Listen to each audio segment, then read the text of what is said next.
Thanks for having me. Second time round, was here in 2018, and hopefully I can deliver again. Today I'm going to talk about adding context to GPS data and physical output data in field hockey. I work for the Irish men's national team. I've been there for about 3 years and mainly focused around GPS. And hopefully I've brought it forward for them and brought a greater understanding to how to use it.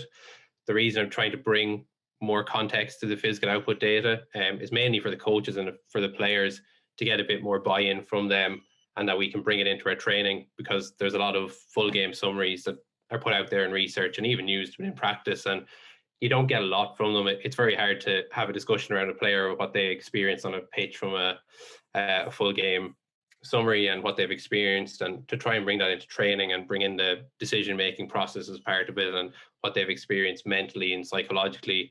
I think when you break it down further and you bring in a bit more context and a bit more tactical, technical element to it, it just creates a better connection to everything you're trying to do and hopefully ultimately drive performance.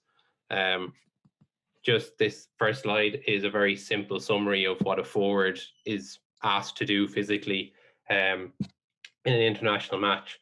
Bear in mind, these are averages for these metrics. We usually pick 5 forwards, so this is an average of 5 forwards. There usually probably is a bit more extreme values in terms of 2 to 3 of the forwards usually play extended minutes and 2 of them play relatively less. So these averages probably cover that up a little bit. And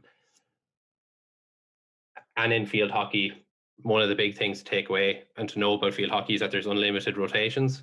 So this usually allows way higher meter per minutes than you probably would see in other sports, and it allows a level of intensity that is quite difficult to mimic in a different sport when you don't have unlimited substitutions. So it's similar to AFL or basketball in terms of that. And as you can probably see, the numbers vary depending on the opposition you're playing, and Belgium present particularly high values usually across the board because they're the best team in the world. And that forwards really operate somewhere between 152 and 167 meters per minute, which is fairly intense. The main profile of the game is pretty intermittent. Just to outline that first, there's a lot of change of direction, acceleration, deceleration, so it's fairly demanding of players. The typical tournament format is 5 games in 7 days. You don't really get a lot of rest days, so you have to be physically prepared to work hard at high intensity and repeatedly. So the first step in adding context to the GPS data is looking at it through the lens of possession status. This has been enabled in a very simple process through the Sonra software, with the import of sports code tags directly into the GPS software. These 2 metrics have been split per possession, so whether we are in possession or the opposition are in possession. Understanding what has been asked of our players depending on possession status has really enabled us to analyze our drills in a different manner and bring them closer to what players are exposed to during real match play. Additionally, coaching staff tend to have relatively strong opinions on the work rates of individuals and what phase of the game they typically interact with. This style of analysis has kind of helped us shape those conversations a little bit better and help coaches identify what phase of the game players really are interacting with, and maybe change their mindset on a player, or maybe identify that they are right. Realistically, that probably could be done by video, but realistically, when you're playing 5 games in 7 days, you don't have a lot of time to go back through video and analyze 16 to 24 players, depending on the squad size. In that short space of time, I can bang this out in 30 to 40 minutes after a game with the physical numbers, with the tactical tags imported. You can have a full tournament summary done the day after, relatively quickly, individual reports done. So I think it just speeds up that whole process. It gets you're able to do 24 players pretty much simultaneously without major issues, and you just get that scale of analysis done relatively quickly rather than trawling through videos and individual tags. And bear in mind, this is a relatively amateur sport. It's not exactly Premier League or Champions League level. So it is like we operate on a very limited staff. We wouldn't have a full-time analyst. I work on the sports science side and get involved on both sides to try and tie it all together. I think if you notice from the first 2 slides, Belgium present a pretty interesting physical challenge. They are the best in the world and they're ranked number 1. When we played them, we lost 6-0, and when you compare that to the Canada numbers there, you can see that the difference. On that Canada game, we won 5-3 and were relatively comfortable throughout. had a lot of possession high up the pitch and in a very controlled manner. You can just see the impact that little bit of context has on numbers when you compare the Belgium to Canada numbers. One of the key metrics that we really focus on in this context is explosive distance, and particularly around forwards. As you can see, in and out of possession does give different demands to players, particularly for outside backs and defenders. That is a statistically significant difference, where there is no real difference for either phase for forwards or midfielders. And when you look to the right of the screen, you can see it's the same for meters per minute. So 3 positions, it is statistically different, but for forwards it's not. So forwards really do have a dual role on either side of the ball and in both phases of play, which is a real unique challenge, because you're asking players physically to work really on a very, very consistent basis for the full game. Now, they are rotated on and off, which allows them to do it, but realistically other players tend to get a little bit more respite in terms of when you're in possession and controlled. Your defenders and outside backs particularly seem to get a bit more rest and can recover, where your forwards are basically have a consistent level of output, which means you have to be physically very, very fit. We tend to focus on these 2 metrics, being meters per minute and explosive distance per minute, really from a background analysis, particularly for forwards, because they strongly and significantly correlate with winning the ball back. And as part of my PhD investigations, in games during the phases which we are winning, our forwards tend to complete a lot more explosive distance per minute, compared to phases in which we're drawing and losing. I'm not saying it's the reason we win those phases or we are winning, but it just seems to be an apparent thing. And they're particularly the phases that we tend to be doing well in. And when I cut them and looked at them from a video perspective, there tend to be the times in the game where we were successful in winning the ball back a lot and tended to dominate the game in a very intense kind of way. And then when I move it on and just focus on explosive distance, because it's probably a metric that we didn't really explore until I started doing this kind of analysis, and it kind of really showed up very strongly. When I moved away from the possession, just possession in and out of possession, we moved into a more phase-based analysis, so splitting it up into 5 different phases. So offensive pressing is when we were pressing high up the pitch trying to win the ball. Attacking counters when we turn the ball over and try to attack very quickly. Opposition counters when the opposition do that to us. Sustained pressure is when we have a lot of possession high up the pitch and kind of maintain that and try to get in around the edges and come back out, stuff like that. And then opposition handball is when the opposition tried to do that to us. So as you can see here, further explosive distance, forwards tend to complete nearly 50% of it during those offensive pressing phases. And we're probably a nation known a little bit for that, for in terms of being aggressive and trying to win the ball and being aggressive in the tackle and playing with intensity. And I think that it's reflected here, but I also think it shows the importance of the metric and understanding why our forwards do a certain that's distance and when and why. Then how do we do this analysis and how do we bring it beyond just basic bar charts like that? We tend to do it on a team basis, a position basis, and then a player basis, and they kind of provide reference value for the analysis. We do it on a game-to-game basis, but we do zoom out and use multiple games to identify trends. An example of this, and it kind of reflects in these graphs, would be that the coach feels a forward is a poor presser and doesn't really engage in the defensive side of the game, and would have queries around the player's work rate in general, but particularly from a defensive point of view. From looking at this specific graph, that is the one on the very right, the player completes 11 meters per minute of explosive distance when we're out of possession. When you compare that to the middle graph, out of possession for forwards is typically 20, so you obviously have a 9 meters per minute difference. At this point, when I kind of had to look at that graph and did it on a wider scale, I went and spoke to the coach, and the coach would have felt, yeah, that's very accurate, and that when we looked at it and he looked at the numbers on the bottom graph from the 3 players on the left with the 24, 23 and 21, that they would have been our best pressers. And when we looked at the numbers, they were the ones that won the ball back a lot and probably the most, and would have met the kind of tactical demands of the coach in our press. And then the player that we would discuss and the individual we were discussing is that 11 on the very right. And there's obviously just a lack of intensity in the press and completing that explosive distance. And people probably would ask the question why we're not looking at high speed here.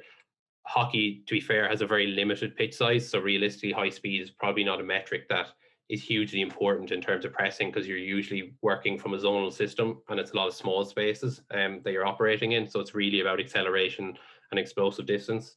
When we looked at that and we noticed a trend of this specific player being a lot lower than the other three players, and we just asked the question, why? Is he not engaging in defensive phases? Is he not pressing? The coach felt that he only really engaged in offensive phases and had low turnover stats. And just our perception from watching the game was that maybe it was a physical issue, maybe it was fatigue, maybe it was just saving yourself for the attacking bits, and that he didn't really engage on the defensive side of the ball. So we just thought maybe with these graphs we were kind of getting closer and we kind of had it right. But when we looked a little further, we split down to just these two phases, so just offensive pressing and just opposition handball, and that's basically when the opposition have the ball on both sides. He is the player on the very right of this graph, so the bottom.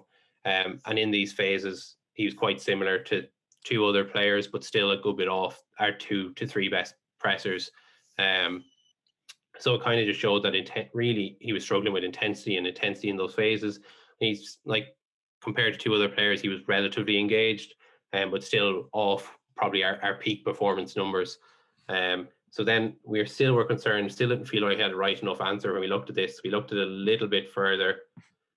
We looked at, rather than just looking at meters per minute within explosive distance, we looked at it just as his total volume within the game for explosive distance. And we again split it by phase into the 5 phases. And he is the second player from the right here. And you can see that he completed, during the offensive pressing phase, 60% of his total explosive distance was done in this phase. And he was competing particularly around 10 to 12% more than some other players. And even, I think it worked out at about 8 to 9% more than the average for all the other forwards. So he was actually engaging in it, and he was potentially actually just doing too much and for too long. It particularly just looks from these numbers and for looking at it on a wider scale that he's just out of sync with all of the other players. While the coach had that theory, and he wasn't wrong, and we've basically just backed it up with numbers here, but I still think without delivering these numbers, we weren't really certain of it, and you didn't feel secure in that opinion. And I think we have got to that point where we do feel particularly secure in terms of he is engaging in it. We've ruled out that where we potentially were wrong in that phase. We've got it accurate that he is willing to do it, that maybe it actually just is a physical capacity fatigue element where he is just doing a lot of it and just fatiguing quicker than the other forwards, because a potential fitness issue, but also just because he's doing too much relative to the other forwards. We did then go and look at his heat maps and his average position during pressing phases, which is very useful within the software, because it just has really allowed us to go and present back to the player with those tactical, technical bits and explain everything to him with numbers, with accuracy, rather than it just been hearsay and opinion. And I think it just allowed us to really nail that down in a very formulated, structured way with numbers to make it objective and make it a fair exploration and a fair discussion. And just going to move on to the next section, which is the most demanding passage of play in hockey. This graph here is probably familiar in somewhat shape or form to people. The analysis kind of procedure and graph was made pretty popular by Jace Delaney. These numbers are our numbers from gameplay by position and over 1 to 5 minute periods. As you can see, it's 1 to 5 minute periods. Why it's only 5 minute periods? Probably just to explain that for forwards in particular, and even the midfielders and outside backs, you really only play 4 to 6 minutes in a stint or a rotation before you're taken off and you rest and someone else replaces you and then you go back on. I know the analysis usually focuses on up to 10 minute periods, but really for us, it's too long of a duration because that would include time on the bench. It's not really what you're exposed to in a game or within a quarter even. So we decided to stick to 1 to 5 minute periods just because we felt it was more reflective of the actual game. As you can see, midfielders and forwards across the 1 to 5 minute periods tend to have the highest intensity output, and defenders the lowest, which would be typically common in a lot of sports, but particular hockey. Now this slide is a little bit complex and probably a little bit too messy. I'll try to explain it as best as I can. So just the 4 graphs, top left is defenders, top right is outside backs, bottom left is midfielders and bottom right is forwards. And this is their max intensity periods, again, for the 1 to 5 minute periods, but for each quarter. And the reason we looked into this and investigated this as part of my PhD is to figure out, does a decrement occur, or are they asked repeatedly to have the same level of really high intensity output for a very short period of time each quarter? For me, this was probably, I probably thought I would have had stronger findings from this, and I kind of did think that the first quarter would really stand out for every position, and that would be the most intense. But it's not really clear from this whether that is true. And when you look at the stats behind it, there probably is very minimal differences or discrepancies between them. What appears to be evident, probably not very strongly, in the top two graphs for the defenders and outside backs, is that they do tend to be exposed to those peak periods in the early quarters, whereas in the bottom graphs for midfielders and forwards, later quarters appear to be the peak periods. The question that arose from this and from looking at this in the end was really, well, if forwards and midfielders have been asked to have their highest intensity or peak intensity output across periods, across 1 to 5 minutes in the last quarter of a game, are we really preparing them for that? Are we really training them in a fatigue state to then go and hit those peak intensities? Do they have the capacity to deal with that? Or is that potentially why we're losing games late on? Is that peak intensity period just too much or too late in the game for what we've provided them in a physical capacity? It's probably something that we're looking at right now, to be honest, and I don't really have an answer. And then we go and we apply the same level of analysis that we would have just to full game output, and we split max intensity periods. Usually the 3 minute block is what we look at, into possession status. This is a single game, and just to kind of figure out what is causing that max intensity period, and what are players being exposed to in that period. So just to start with the possession status bit, the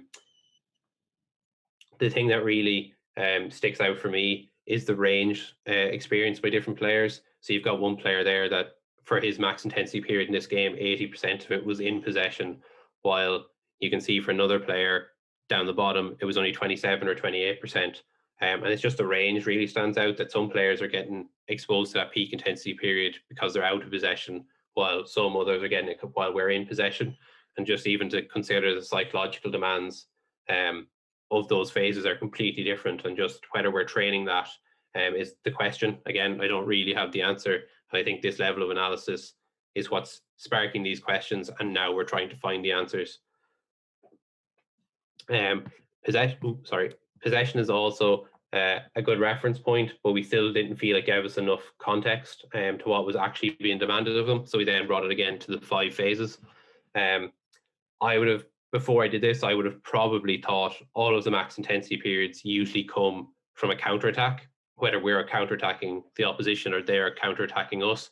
And it would be fairly common in hockey for there to be multiple kind of end-to-end counterattacks, one after the other, with turnovers. And it's just the style of hockey, and particularly European hockey. But really, on this single game approach, you can kind of see that our counter, which is the red ones, has a very limited input into the max intensity period.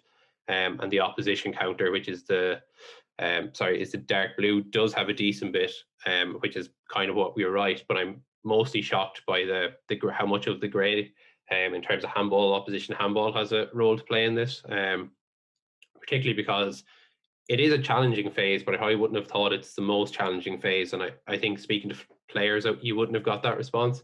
So this was probably a very much an eye-opening insight that we got. And when you do scale it out, it does tend to be out of possession, and it does actually tend to be opposition counters and opposition handball. And it actually has very little to do with our own counterattack, which may raise the question of, are we counterattacking with enough intensity? Which again is another question, and probably don't have the answer again, but it's something we are looking into. And just moving on to sprinting, and another huge benefit that Sonra has brought to us and Apex has brought to us is greater insight into our sprinting. Sprinting doesn't really happen a huge amount in hockey. The pitch is quite small. Pitch density, as Dylan spoke about earlier, is actually quite small for the majority of the game. And a lot of the style, while counterattacking is a big part of it, you do get a lot of the game which can be very compact and can be a lot of turnovers in midfield, which kind of compresses the space. What Sonra has allowed us to do is merge the tactical tags with the output data, as well as a detailed look at some metrics around sprinting, such as distance per sprint, duration of sprint, and so on. We have gone down the route of maximal sprint efforts for injury prevention purposes, but I wasn't really happy with there being minimal transfer to the game. And the general motivation levels attached to it. It kind of felt like you were dragging players through those. And to be honest, the numbers we were getting back in terms of percentages hit, unless there was a lot of motivation given and it was made very, very competitive, we weren't really hitting the numbers we wanted to. And I kind of felt that was coming from a lack of context around why they were being asked to do this. And I always feel players really struggle when you give them the message that it's injury prevention based rather than performance based. So when I looked at this, I tried to get as much detail out of this, as much information out of this to describe and build drills that actually mimic the game and what players were being asked to do in the game from a sprint perspective. Having the ability to watch the sprints back within the platform with the Sports Code tags is great. It really allows you to see why players are sprinting and whether it's coming off a pass or not off a pass. So I merged all those tags together and took the technical data out as well in terms of whether they're received or not. So on the left of the screen, you can see what percentage of what percentage per position of the players' sprints were related to either being offensive or defensive phases. And then interestingly, rotations. So rotations are when basically you're called off to you're subbed off. And if you're playing on the right and the bench is on the left, you tend to have about a 40-meter sprint to get off. And you can just see for midfielders and outside backs, it does actually make up a relatively important amount of sprinting. So 3 and 5% for midfielders and outside backs. So it's not really game orientated. It's not really important in the game, but it does come at a physiological cost. And then on the right of the screen, this is only looking at the offensive ones and trying to figure out whether the individual player has possession of the ball or doesn't, where the original one is just team possession based. So this one is looking at the individual, whether they have the ball or were off the ball runs or they received the ball as a result of their sprinting. And you can see the breakdown there per position. You can see that forwards complete nearly 70% of their sprints completely off the ball. They don't receive, and it's not on. They don't start their sprint while on the ball, or it's not a dribble or a one-to-one, which is interesting because realistically, a lot of your drills in training, if we're sprinting from our perspective, would have probably been on the ball, and it wouldn't have been about leading into space or trying to make space for others. So we've tried to develop drills that actually are doing a lot more of that now to try and drive that ecological dynamics of the game and of the sport for the players, that it does replicate what they've been asked. Interestingly for me, I probably wouldn't have said 43% of defenders' sprints were on the ball, just because of the nature of their tactical role. But obviously, our defenders like to carry the ball a little bit more than I imagined. And then this is just moving on, where that was done on a completely kind of position based. So I grouped defenders, midfielders, forwards, and outside backs. I grouped outside backs right and left together. But this is probably an issue with research and projects at times, is that you have to really understand the tactical demands of your team and individuals, because from a research point of view, I suppose grouping things is always, you always kind of get away with grouping things, and it makes your research a little bit stronger from a statistical point of view, but it kind of takes away from the individual. So when you look at this, the 3 X's on this graph are our right back and our 2 left backs. Our 2 left backs are the one on the very left and the one on the very right. And you can see that a lot of their sprints actually come from in the defensive phase. But then our right back is flipped and it's a lot more in the offensive phase. So we try and create drills that are balanced that way for us, that when, even if it is a 2v1 or a whatever, that you get the left backs tend to be the 2 rather than in the 1 rather than the 2. So the 2 are sprinting and the 1 isn't, and it just mimics their position. And even around that, our right back tends to link a lot with our midfield and then get ahead to receive further higher up the pitch. So we built drills around that, where our right back plays into midfield. They might play to another part of the pitch, but our right back still gets ahead into space to try and receive again, just to make it more game-like for the players. And then very simple last slide, and to keep the individual focus. For me, this is actually probably it was probably the simplest thing we did out of all this, but it was probably the most concerning or eye-opening. As I mentioned, we did do a lot of sprints in the warm-up and tried to hit a certain percentage of the max velocity, but we're probably only recovering 20 to 40 meters from a sprint distance point of view. And this graph probably highlights the danger of averages.